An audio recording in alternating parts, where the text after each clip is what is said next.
ओम शांति। प्यार से नहीं बोला, बोला प्यार से। दादी ने सिखाया, दादी जानकी ने, कितना अच्छा आवाज निकलता है आत्मा से। ओम शांति। ये मुझे सर्टिफिकेट नहीं चाहिए कि हम यहाँ हाजिर है और फिर भी कोई कहे तुम दिखाई नहीं पड़ती हो। इसलिए खास आप सबका मुखरा, रूहानी मुखरा देखने के लिए मैं आई हूं। और जब तक ये रूहानी भोजन हमें प्राप्त नहीं हो तब तक हमको भी लगता है हमारा दिन आज सफल नहीं हुआ। सारे दिन में ज्ञान की सेवा, मनन चिंतन, फिर योग, फिर जो हमारे लिए साधना है बनी हुई वो तो सब हम करते ही रहते हैं। परंतु तो ये भी एक दैवी परिवार के बीच में, दैवी परिवार की भाई बहनों की सेवा करना, ये भी हमारा स्वधर्म है। तो मैं आप सबके बीच में आई हूं और मुझे आज माताओं ने विशेष कहा कि बहन जी आप हमको धारणा का क्लास कराओ, क्योंकि हम प्रवृत्ति में रहते हैं। प्रवृत्ति में अनेक प्रकार की समस्याएं आती है, विघ्न आते हैं। कोई का घर वाला मानता है, कोई का नहीं मानता है। कोई का बच्चा मानता है, बच्ची नहीं मानती है, बच्ची मानती है, बच्चा नहीं मानता है। और भी कई समस्याएं आती हैं। जो नए नए भाई बहन हैं वो अगर शुद्ध भोजन शुरू कर देते हैं तो घर वाले सब नाराज हो जाते, ये क्या तुम्हारा ढोंग है, तुम अपने हाथ से पका के खाते हो, ये क्या बात है, क्या हम अछूत है जो आप हमारे साथ ऐसे चलते हो। तो ऐसी कई बातें आती हैं। और भी कई अपने स्वभाव, संस्कार और सबके साथ मिलकर के काम करना, क्योंकि हम बन जाते ब्राह्मण, हमारे नियम, हमारी धारणाएं, हमारी मर्यादाएं अलग हो जाती हैं। तो समाज के बीच में हम उनके साथ मिलकर के खाएं पिएं और ऐसी तरह से ऐश करें, वो तो हम ब्राह्मणों का नियम नहीं है। क्योंकि हमारा लक्ष्य कुछ ऊंचा है, किसी के पास ऐसा लक्ष्य होता ही नहीं है। संसार में मनुष्य जैसे हैं, कोई भक्ति में पक्का है, कोई कच्चा है, कोई मंदिर में जाता भी है, कोई न भी जाता है। परंतु हम ब्राह्मण बनते ही कई नियमों की पालना शुरू कर देते हैं, तो उसमें घर वाले थोड़े नाराज होते हैं, ये तो मैं मानती हूँ। हम भी एक ऐसी लाइन से गुजर चुके हैं। परंतु हमने देखा दृढ़ता में बहुत बड़ी शक्ति है। जो काम दृढ़ता से शुरू किया उसमें जो भी विघ्न आया, जैसा भी विघ्न आया, उन सब विघ्नों को ज्ञान के बल से, योग के बल से और प्रेम के बल से, स्नेह भी बहुत बड़ी शक्ति है, उनसे हमने उन्हों के दिलों पर धीरे धीरे करके जीत पा ली। पहले सब नाराज रहते थे और गाली गलौज देना, यहां तक कि बाबा को भी कुछ उसके बीच में डाल देना कि इन्होंने कौन सी इन्हों को शिक्षा दी है, ये तो उल्टी मत है, ये संसार से निकालने की मत है। तो सब बाबा के ऊपर भी नाराज, हम बच्चों के ऊपर भी नाराज। तो गालियां तो देते ही रहते थे, गालियां खा खा करके हम बड़े हुए हैं। तो हम जब बाबा को कहते थे बाबा हमको गाली मिलती है, तो हम तो सहन कर लेते हैं, अपने लिए तो सहन कर लेते हैं, क्योंकि हम जानते हैं, हमारे पेरेंट्स हमारी निजी धारणा को जानते हैं कि ये किसी बुरे रास्ते पर नहीं है। परंतु जिस रास्ते पर हम चलते हैं उसको वो लोग नहीं मानते हैं, इसलिए उनको बुरा लगता है। पर बुराई नहीं देखते हैं, कोई बुराई हमारे में आई नहीं है तो कैसे देखेंगे। किसी के साथ भागते नहीं है, कोई ऐश अशरत नहीं करते हैं। हम अपनी साधना में है, हम अपने नियमों के पालना में चलते हैं, मर्यादाओं में चलते हैं, वो उनको अच्छा नहीं लगता है। परंतु समझो नहीं भी अच्छा लगता है तो अब हमको क्या करना है। हमको अगर इस लक्ष्य से चलना ही है, इस मंजिल पर, ये हमारा पक्का लक्ष्य, हमको चलना ही है, उसमें मरना है, मिटना है। जो भी हमारे सामने परीक्षा आएंगे उन सब से हमको पार उतर जाना है। तो फिर धीरे धीरे बाबा शक्ति भी देता है। बाबा को याद करते रहते हैं, बाबा के ज्ञान को प्रैक्टिकल में धारण करते हैं और प्रेम से व्यवहार करते हैं। तो प्रेम से हम उनके दिल को जीत लेते हैं। भले 6 मास लगेगा, 8 मास लगेगा, आखिर सत्यता की शक्ति है ना, पवित्रता की शक्ति साथ में है। जो हमारी मर्यादा है वो ऊंची है, कोई कम बात नहीं है। मनुष्य तो कहते ये को कैसे पालन कर सकते हैं। मनुष्य तो खाते हैं, पीते हैं, मिठाइयां, वैरायटी, गोलगप्पे, पता नहीं दुनिया भर में जो दुकान है वो किसके लिए है। हम ब्राह्मणों के लिए एक भी दुकान नहीं है। हम ब्राह्मण अपने हाथ से पकाते और खाते हैं, जो दादी खिलाती है वो हम खाते हैं। पर सारे दिन में हमारी बुद्धि नहीं जाएंगी कि हमको ये चाहिए, हमको वो चाहिए। हमको जो दादी सब्जियों का लिस्ट है, दादी के पास जो सब्जी आएंगी यज्ञ में, दादी बनाती है, यज्ञ बनाता है, बनाने वाले बनाते हैं, और हम वहां जाके बैठ रहे, थाली आ जाती है, जो आती है शिव बाबा को याद करके भोजन को स्वीकार कर लेते हैं। क्यों और क्या क्या क्वेश्चन नहीं है, वृत्ति उठती नहीं है, ये क्यों नहीं बना, ये क्यों नहीं बना। ये तो शिव बाबा का भंडारा है, शिव बाबा के यज्ञ का भोजन है, तो महाप्रसाद समझ के हम खाते हैं। रोज रोज एक सब्जी भी मिलती है, थोड़ी करके बदली करके देंगे, किसी में रसा होगा, किसी में थोड़ी सूखी होंगी, वही कद्दू भिन्न भिन्न ढंग से खाते हैं। परंतु यज्ञ का भोजन है, यज्ञ शिव बाबा का रचा हुआ है। बाबा ने निमित्त दादी को बनाया है, दादी समय अनुसार जैसी भी सब्जी खिला सकती है वैसे खिलाते, हम प्रेम से खा लेते। तो उस नियम के अनुसार हमारी वृत्ति खत्म हो गई है, दुनियावी खाने पीने की इच्छा हमारे मन में रही नहीं है, जो आता है सो खाते हैं। दादी जैसे बना करके खिलाती है ना, बस हम प्रेम से उसको स्वीकार कर लेते हैं। पर लौकिक के घरों में तो नहीं चलता है, उन्हों की वृत्तियां तो और किस्म की होती है। फिर हम अगर लौकिक के बीच में है तो हमको बहुत और कुछ न दे सके, तो प्रेम तो अपना ही है ना। प्रेम से बोले, मीठा बोले, उनकी सेवा करे। जो नाराज रहते हैं ना, उनकी तुम सेवा करती रहेंगे तो उनके दिल को जीत लेंगे। अनुभव करके देखो, वो क्रोध करे तुम प्रेम दो, रिटर्न में हमारे पास जो चीज है हम वो ही देंगे। तो आज नहीं तो कल प्रेम में इतनी बड़ी शक्ति है, प्रेम से हम दूसरे के दिल को अच्छी तरह से जीत सकते हैं। एक गांव की कहानी छोटी सी मैं आपको सुनाती हूँ। तो एक गांव में एक बुढ़िया थी, वो बहुत बड़े घर की थी, जमींदार था, तो उसको नशा भी बहुत था पैसे का, और वो समझती मेरे जैसा गांव में कोई है ही नहीं। तो रोब बहुत था, क्रोध बहुत था। तो सारा दिन घर में जितना समय बैठेगी उतना समय बेटे को, बहू को, बेटी को, पति को, सबको कुछ न कुछ ठूंगा लगाती रहेगी। सब दुखी हो गए थे। उन्होंने आखिर आपस में मीटिंग की, तो भाई ये रोज रोज हमारे को बोलते हम सुन नहीं सकते हैं, और हमारे गांव की एक बड़ी है, उसको हम जास्ती कह भी नहीं सकते हैं। तो सभी ने मीटिंग की कि इसका टर्न बना लेते खाने का, आज ये हमारे घर में खाएंगे, आज ये हमारे घर में। जितने गांव के घर थे 50-100, उन सब ने टर्न बना लिया। तो कहा चलो एक बार एक घर में गुस्सा करेंगे ना, बाकी तो सब दिन छूट जाएंगे ना। तो सबको ये बात बहुत पसंद आई। तो बुढ़िया जब जिसी के पास जाती थी ना, वो कोई इसकी खातिरी करता था, कोई नहीं करता था, कोई आदर बात देता था, कोई नहीं देता था। फिर वहां भी बिगड़ पड़ती थी, वहां भी उनको गालियां देती थी। पर वो कहते थे चलो 6 मास में 8 मास में मेरा आज टर्न है, इसकी गाली खानी है, इनका सहन करना है। तो ऐसे करते करते गांव में एक चर्चा का विषय बन गया। तो एक उस गांव में नई नई बहू आई थी दूसरे गांव से। उसने सोचा इतनी छोटी बात को इन्होंने क्यों इतना बड़ा किया है। सभी कहते ये बूढ़ी आज हमारे घर में वो बूढ़ी आएंगी, आज हमारे घर में वो बूढ़ी आएंगी। तो फिर सबका मन परेशान होता था, अब ये पता नहीं क्या क्या हमको गाली देंगी, क्या खिलाएं क्या न खिलाएं, कहाँ बिठाए कहाँ न बिठाएं। तो मूंझे हुए थे। उस बहू ने खुद ट्रायल की।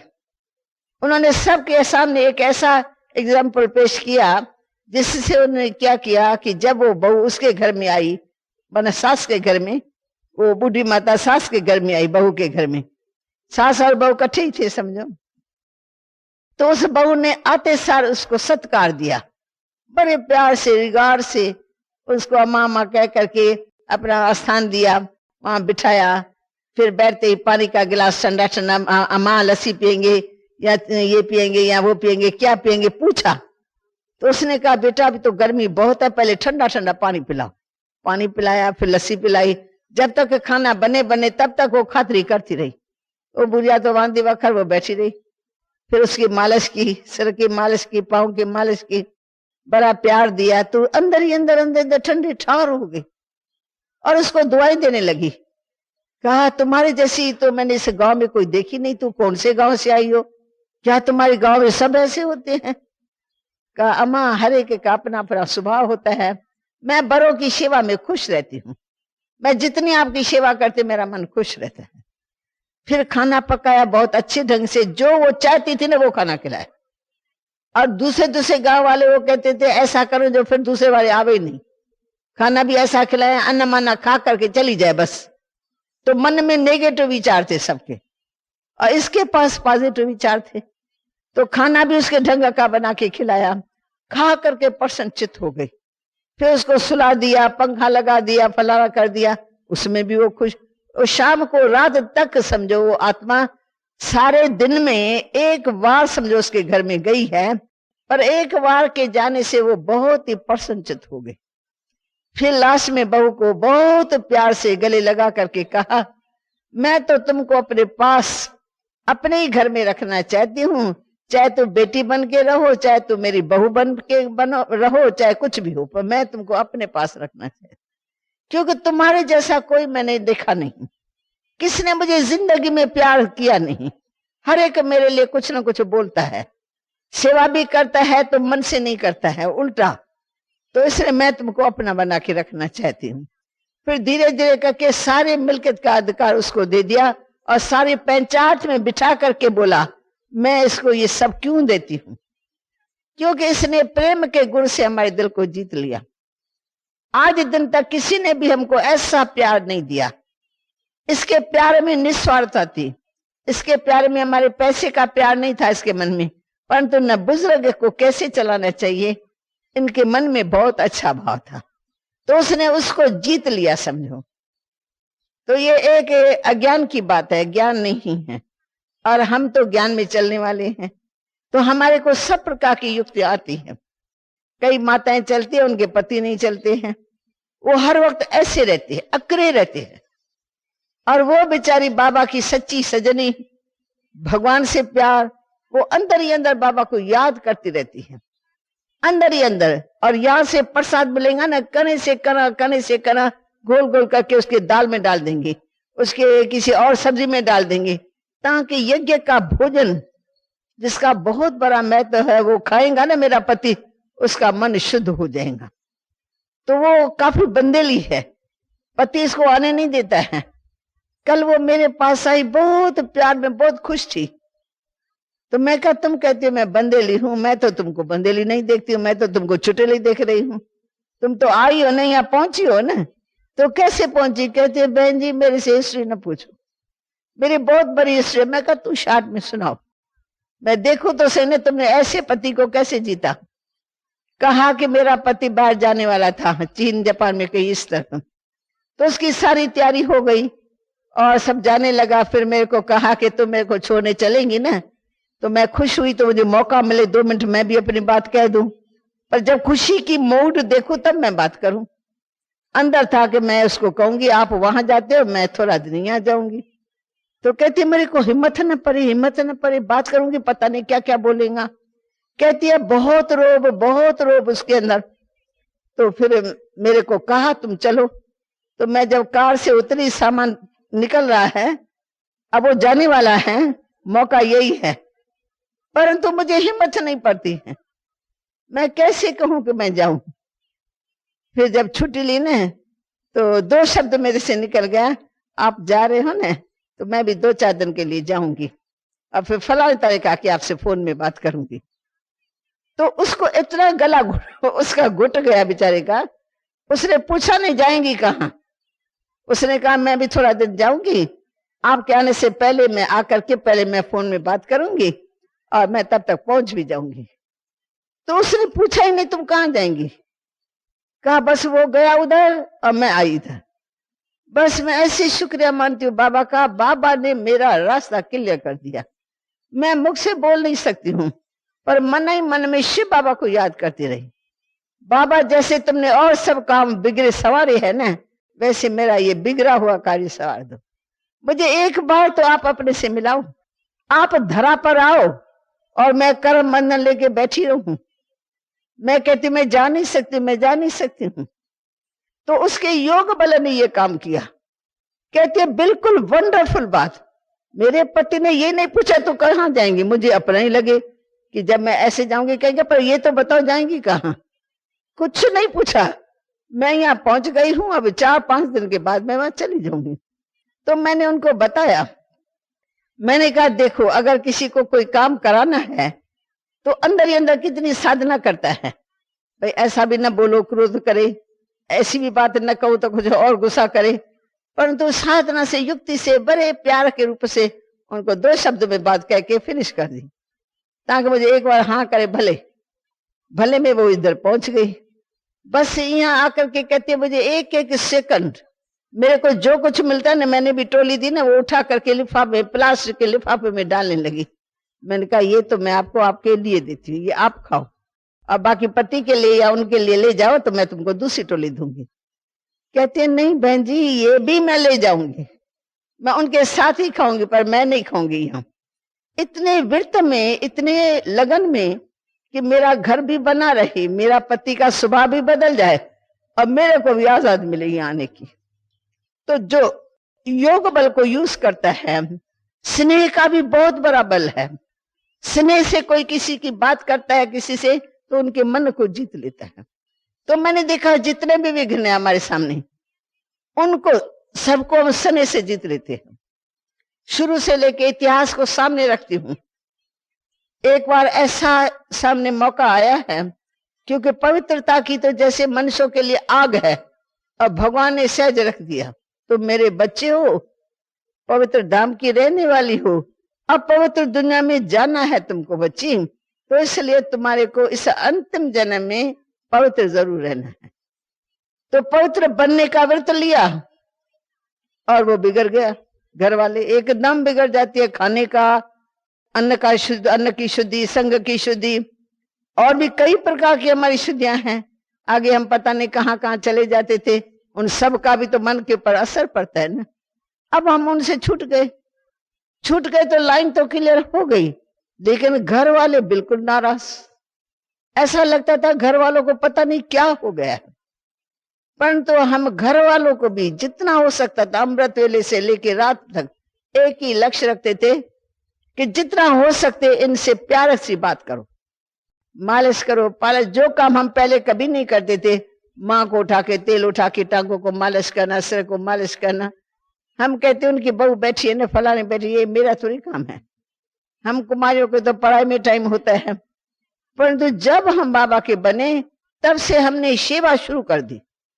सुबह क्या शाम क्या, प्यार से बोलना, खाना गरम गरम करके उनको खिला देना, कोई भी ऐसी तकलीफ हो उनको सहयोग देना। अंदर ही अंदर वो आत्मा ऐसी पिघल गई जो वो समझते मेरी बेटी वहां जाकर के बहुत बहुत बहुत बदल गई। इनमें ये बहुत अच्छे संस्कार आ गए, सेवा भाव। तो सेवा से हम किसी के दिल को जीत सकते हैं, प्यार से हम किसी के दिल को जीत सकते हैं। और सच्चाई है कि मेरी जो अंदर की सच्चाई है, हम भगवान के बन रहे हैं, इनको क्यों नहीं पता लगता है? ये गाली क्यों देती है मैं भगवान की बन रही हूं, मैं भगवान के मत पर चल रही हूं, और ये हमको गाली देती है। तो इनका अंदर का भाव कैसे बदली हूं? तो अगर वो गाली देती है, मैं गाली खा लेती हूँ, लगती तो नहीं है ना गाली। कभी किसी ने गाली खाई? खाते तो है नहीं। गाली इधर से आवाज गया, इधर से निकल गया, ओम शांति। चित्त को हम हमेशा शांत रखते हैं, मन में वैर नहीं रखते हैं, मन में उसके लिए गुस्सा नहीं पैदा होता है, मेरी माँ होकर के ये क्या करती है। अरे वो तो अज्ञान में है, उसको क्या पता, अज्ञान वाले तो ऐसे करेंगे ही। पर हमको क्या करना है? हमको हमारी समझ चाहिए उनों के साथ चलने की। तो ऐसे करते करते करते 1 साल के अंदर जितने भी विघ्न थे, जो जो बातें हमारे सामने पेरेंट्स की तरफ से आई, उन सबको सहज स्वभाव जीत लिया। और इतने तक हमने प्यार से कहा अभी मेरे को छुट्टी देते हो तो मुझे चिट्ठी लिख करके दो, क्योंकि हम सगीर थे। माँ बाप सगीर आत्मा को छुट्टी देगा तो कुछ स्वीकृति देगा तब बाबा रखेगा, और हमारे को ये था बाबा रखेगा नहीं, इसलिए हमको चिट्ठी चाहिए चाहिए चाहिए चाहिए। तो हम आगे पीछे कैसे भी करके उनकी सेवा करके करके उनके दिल को पानी कर दिया। तो मैंने कहा माँ अगर आप देती भी हो छुट्टी, कहते हो जाओ, तो आप ऐसे करके क्यों छुट्टी देती हो? आप 2 अकेली करके दो, मैं अपने बच्ची को खुशी से छुट्टी देती हूँ, ताकि मेरे माता पिता समझ जाए कि ये बिना पूछे नहीं आई है, तो आपके लिए भी अच्छा, हमारे लिए भी अच्छा। तो ऐसे करते करते जब दिल बिल्कुल मोम हो गई, कागज पेंसिल दिया, कहा मैं लिख तो नहीं सकती हूँ, मैं कहा मैं लिख करके देती हूँ, 2 लाइन आपको सुनाती हूँ, आप सिर्फ साइन करो, बस साइन करा दिया। सारी उम्र मेरी छुट्टी हो गई। परंतु कैसे छुट्टी हुई? सिर्फ हमने प्रेम दिया, क्रोध के बदले क्रोध नहीं दिया, पर क्रोध के बदले उसको प्रेम दिया। सेवा भाव, जो बात कहते ना यहाँ जो जाती है वो कुछ नहीं सुधरती नहीं है, तो हम और भी सुधरेला मिसाल रखा, उनको लगे कि नहीं, तो भले कैसा भी विघ्न था, मरने मारने की समस्या थी, मेरी माता गले में डाल करके चुन्नी कहती मैं मरने जाती हूँ, मैं मरने जाती हूँ, तुम मेरा कहना नहीं मानती हो, तुम हमारा नाक काटती हो, लोग कहेंगे बस इसके पास इनका पति नहीं है, इनके पास शायद पैसा कम है इसलिए शादी नहीं कराती है। मैंने कहा नहीं, अगर तुम मरना चाहती हो तो मैं तो फालतू हूं तुम्हारे घर में, क्योंकि मैं शादी नहीं करना चाहती तो तुम कहेंगी ऐसी बच्ची मरी भली, तो माँ मैं मरती हूँ तेरे सामने। मैं भी उठा करके कुछ ना कुछ गले में डाल कर दिखा देती थी कि मैं जाती हूँ, मैं जाती हूँ। अब माँ चाहेंगी मेरी बच्ची मरे? माँ के ममता को भी तो हम जानते हैं ना, पर वो ड्रामा कर रहे तो मैं भी ड्रामा कर रही हूँ। ड्रामा किया तो वो कहे नहीं नहीं तुम कैसे मरती हो? मैंने कहा क्या करूं, तुम्हारे को मेरी जैसी बच्ची अच्छी बच्ची नहीं अच्छी लगती है, शायद मैं बुरी बन जाऊं फिर तुमको अच्छी लगूंगी, अभी मैं अच्छी बन रही हूँ, बहुत अच्छी बन रही हूँ, तो तुमको अच्छी नहीं लगती हूँ, तो तुम भले अपने घर से मेरे को मार करके निकाल दो।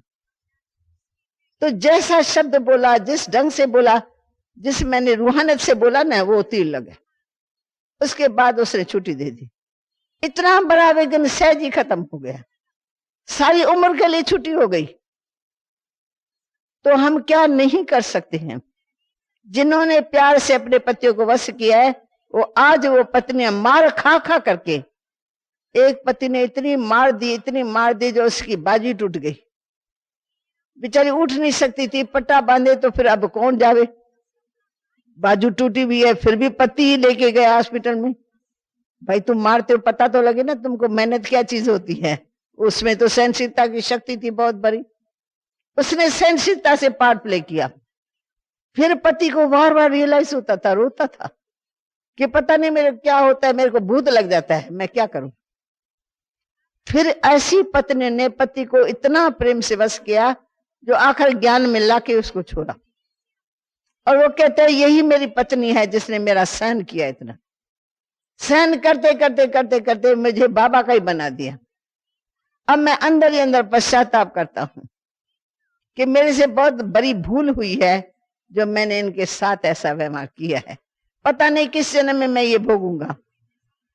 अंत में इसी के हाथों से शरीर छोड़ा, और उसने फिर भी सारी समाज के बीच में अपना प्रमाण दिया कि पति ने मारा पीटा गालियां दी, निकाला घर से, पियर घर में, परंतु उस पत्नी ने फिर भी पति के सब बातों को समा करके पति भावना से उसका कल्याण कर दिया। तो हमारे घर गृहस्थ में विघ्न तो आते हैं, पर हमारे स्वभाव से बहुत आते हैं, स्वभाव से स्वभाव टकरता है। अगर एक का स्वभाव हो और दूसरे का न हो तो उसके ऊपर जीत हो जाएंगे। अनुभव करके देखो, कोई गाली देता है और कोई बिल्कुल नहीं देता है, सुन करके भी संभाल लेता है, पता है ना ये गाली क्यों देता है, क्या अंदर नाराजगी है, किस कारण का पता लगता है, तो ज्ञानी माना कारण को जानना और निवारण करने की उसके पास शक्ति है। फिर हम गुस्सा नहीं करते हैं, हम शांति के बल से, प्रेम के बल से, अपनी शीतलता के बल से। फिर मैंने बताया ना, उस माता ने युक्ति के यहाँ से एक कड़ा दाना भी मिलेगा ना, रेवड़ियां मिलती है थोड़ी सी 8-10, वो रेवड़ियां भी छिपा के वहां रख लेंगी, खुद तो कुछ नहीं खाएंगी, और एक एक रेवड़ी सब्जी में डाल करके उसको खिलाएंगी। मैंने कहा ऐसी तो मैंने माता नहीं देखी, भाई रेवड़ी मिली 2-4 मिली, भाई मैं भी तो खाऊं, सारा दिन पति पति पति थोड़ी। पर उस माता ने एकदम पतिव्रता व्रत रख करके पति के मन का कैसे भाव बदले, कैसे वो अच्छा मीठा बन के चले, वो रोज रेवड़ी एक एक उठा करके उसके सब्जी में डाल देती थी। तो सच्ची नारियों के ये रिजल्ट है। ऐसा सेवा करते करते करते सबके भाव भी बदल जाते हैं, दुश्मन का भाव भी बदल जाता है। कोई दुश्मन होता है ना जो दूसरे को पकड़ करके ले जाती है, अपहरण करके ले जाते, कहाँ के कहाँ पहुंचा देती है। परंतु वहां भी वो योगी आत्मा कुछ मांगता नहीं, कुछ करता नहीं और योग में रहता है। और खाना पीना खाएगा तो अपने हाथ से पकाया हुआ, नहीं मिलेगा तो पानी डूब पिएगा और शांति में रहेगा, कुछ भी नहीं बोलेगा। तो लोग उनको देखते रहते हैं कि ये क्या करता है सारा दिन। धीरे धीरे उनके मन में आता है कि हमने गलत काम किया, गलत आदमी को पकड़ के लिए आए हैं। ये तो कोई साधु है, ये कोई साधना करने वाला है, इसको पकड़ा है तो हमारे पर और पाप चढ़ेगा। कोई कहते हैं तुमने गलत किया, कोई कहता है नहीं ठीक किया। आखिर धीरे धीरे करके यहाँ पे हमको देगा, कुछ ना कुछ किसी के द्वारा दिलाएगा। ऐसे उन्होंने छोड़ दिया। 8-10 दिन 12 दिन उसकी योग युक्त स्थिति से ही उनका मन बदली हो गया। वो जब 4-8 दिन गुम हो गया था तो उसके सब घर वालों ने योग ही किया।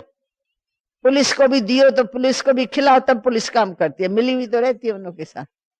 परंतु वो योग युक्त होकर के इतना अच्छी तरह से रहा, जो आने वाले ले जाने वाले को मन में आया कि हमने ये गलत काम किया। फिर उन्होंने छोड़ दिया, क्योंकि घर वाले भी उसके निमित्त योग कर रहे थे। 8-10 दिन से लगातार सुबह को अखंड योग चल रहा है, शाम को अखंड योग चल रहा है। गांव वाले सब मिल गए कि नहीं ऐसे योग साधना में हम भी आके बैठेंगे। तो योग बल बहुत बड़ा काम करता है, परंतु योग का प्रयोग करें, योग युक्त अपनी स्थिति बनाएं, जिससे क्या होगा कि जितना हम योग युक्त होंगे, व्यर्थ संकल्पों से मुक्त होंगे, किसी के वैर भाव से मुक्त होंगे, चित्त हमारा शांत होगा। नहीं तो योग लगेगा नहीं ना। किसी का वैर हमारे दिल में होगा, नफरत होंगी, तो हम क्या सेवा कर सकते हैं समाज की? न हम खुद की सेवा कर सकते न समाज की। खुद को ही नहीं बदल सकते हैं। वैर रखना ये तो अज्ञान है, किसी के प्रति बुरी भावना रखना ये अज्ञान है, सबके लिए शुभ चिंतक रहना ये बाबा का ज्ञान है। तो हम ज्ञान को धारण करते रहें, जो जो बात बाबा कहते हैं वो करते जाए, सिर्फ करते जाए बस। एक दिन भी करने के सिवाय नहीं चले। जो बाबा ने शिक्षा दी ना, एक एक शिक्षा को बुद्धि में रखे, धारण करें और फिर उसके ऊपर चले, तो उससे शक्ति पैदा होती है। जैसे डॉक्टर परहेज बताते हैं ना, तो हम वो परहेज रखेंगे तो हमारा शरीर उसी हिसाब से ठीक चलेगा। अगर हम परहेज नहीं रखेंगे, डॉक्टर कहेगा ये रखो और हम खाते पीते रहेंगे, तो शरीर बीमार हो जाएगा और हम दूसरों के लिए परेशान हो जाएंगे। तो ऐसा काम क्यों करें? क्यों न जैसे डॉक्टर कहता है उसी अनुसार दवाई लेवें, उसी अनुसार अपनी परहेज रखें, उसी अनुसार हमको जो करना कहते हैं वो हमको करना। ये तो रूहानी डॉक्टर बहुत बड़ा डॉक्टर है। आगे चल करके तो पता नहीं क्या क्या आफतें हमारे सामने आने वाली हैं। तो उन आने वाली समस्याओं का हल हमारे पास है आध्यात्मिक शक्ति, योग, धारणा। चारों का कनेक्शन है आपस में, ज्ञान, योग, धारणा और सेवा। अगर ज्ञान बुद्धि में है तो सेवा भाव भी जरूर होना चाहिए। ज्ञान बुद्धि में है तो धारणा भी हो, धारणा के सिवाय ज्ञान देना भी रॉन्ग है। वो तो तोते के माफिक हो गया। तोते को जो सिखाएंगे वो सीखेगा और बोलेगा। तो ज्ञान भी चाहिए, योग भी चाहिए और धारणा भी चाहिए, फिर हमारे को सेवा में सफलता मिलेगी। तो सेवा चौथी टांग है, पर करनी तो वो भी है। और दादी ने इस बार ऐसा जोर दिया है, जो मैं दिल्ली का चक्कर लगा के आई हूँ 7-8 दिन का, अभी 2 दिन पहले ही आई हूँ यहाँ। तो मैंने देखा एक एक शहर के अंदर, जयपुर में गए जितने सेंटर सब सेवा में बिजी। फिर जहां जहां से हम गुजरते थे उस सेंटर का पता नहीं, वो सब गए सेवा करने। दूसरे सेंटर में सब सेवा करने गए हैं। ऐसी सेवा की धूम कभी नहीं हुई। ये समय का परिवर्तन, समय फास्ट जा रहा है। हमारी सेवाएं हमको दिखाती है समय फास्ट जा रहा है। बाबा के बच्चे बढ़ते जाते बढ़ते जाते बढ़ते जाते हैं। अभी कल भी दादी ने बताया ना, तो इतना जो बना हुआ है ना, अभी ऐसा सेम दूसरा शांतिवन बनने वाला है। एक तो बना है, अब दूसरा बनने वाला है। पहले ही जमीन ले ली है। क्योंकि बच्चे बढ़ेंगे कहाँ रहेंगे, चेले चाटी तो है नहीं कि गुरु का सत्संग एक दिन सुन करके चले जाइए, तो बच्चे आते ही रहते हैं। पानी में कमी है, पैसे पर भी पानी दे करके दादी मंगा लेती है, पैसे पर भी, भले पैसा ले परंतु कम से कम बाबा के बच्चे बाबा से मिलने तो आवे ना। तो दादी को पैसे की परवाह नहीं है जितना बाबा के बच्चों से, बच्चों का बाप से मिलन, बाप का बच्चों से मिलन कितना जरूरी है। तो उतना लाभ हमको खुद भी लेना है और दूसरों को भी देना है। ओम शांति।